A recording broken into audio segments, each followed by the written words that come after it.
күн баршаңызға, сіздермен бірге доктор терапевт Ибрагимова. Бүгін сіздерге ең жиі таралған кандидоз және одан бір жолата құтылу жолдарымен бөлісемін. Видеомыз ұнаса лайк басып, каналға тіркелуді ұмытпаңыздар. Кандидадан құтылу үшін бірінші кандида не екенін біліп алу керек. Кандида бұл микроорганизм, грибок, яғни сеңнің бір түрі болып табылады. Организмде қалыпты жағдайда ауызда және асқазан ішек жолдары және басқа жерлерде өмір сүреді. Организмде бізде бактерия, вирус және грибок қалыпты жағдайда болады. Және олардың егер деңгейі қалыптыдан көбейіп кететін болса, онда әртүрлі аурулардың пайда болуына, әртүрлі симптомдардың пайда болуына алып келеді.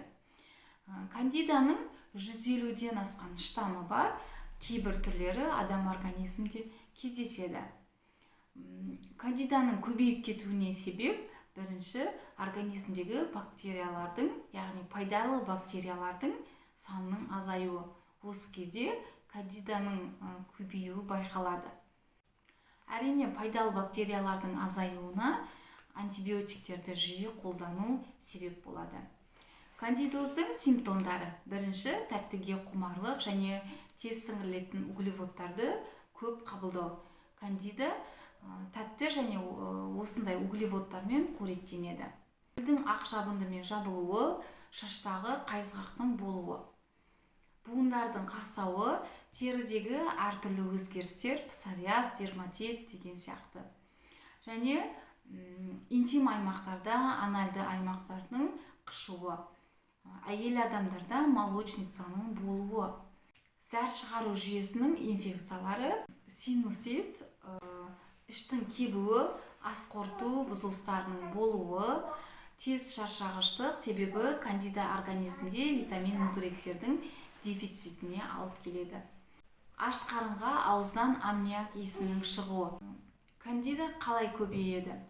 Кандида организмде сілтілі ортада, яғни организмді pH жоғарылаған кезде, сол кезде көбейеді. Ал организмнің pH-ы өзгеруі бұл ацидофилді бактериялардың саны азайған кезде. Себебі ацидофилді бактериялар өзінен қышқыл бөледі. Және жүктіліктің алдын алу үшін қолданылатын таблеткалар қабылдаған кезде, жүктілік кезінде, антибиотиктерді жиі қолданған кезде және стресс кезінде организмді pH өзгеріп, сілтілі орта болады. Ал сілтілі орта бұл кандиданың көбеюі үшін ыңғайлы болып табылады. Еміне тоқталсақ, әрине бірінші дұрыс тамақтану.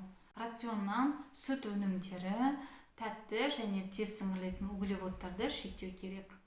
Екіншісі, таңертең аш қарынға ауызды кокос майымен шаюға болады және бір ас қасық кокос майын ішсеңіз болады. Ол кандидаға қарсы жақсы әсер етеді.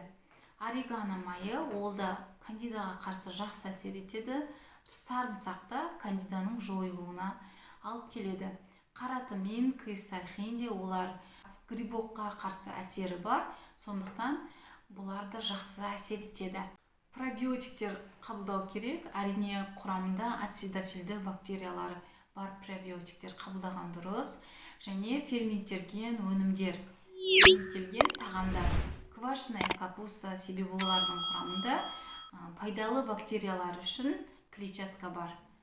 Алма уксусы, ол әрине кислота болғандықтан, кандиданың жойылуына алып келеді. Осы дәрілерді қолданып көруге болады. Кандидозды емдеуде комплексті емдеу керек. Сол кезде сіз одан бір жолата құтыла аласыз.